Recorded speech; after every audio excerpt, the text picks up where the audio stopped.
สถานีรถไฟหลวงพระบางแล้ว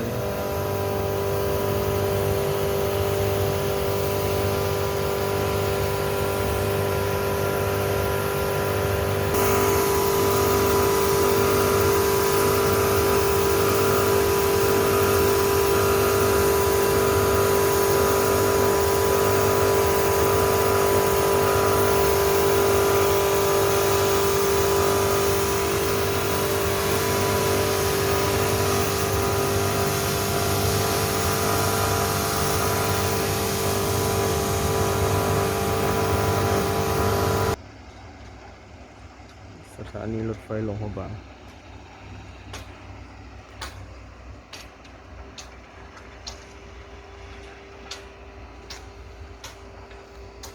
สายทองก็จะวางเรียบร้อยแล้วสายทองสายไฟ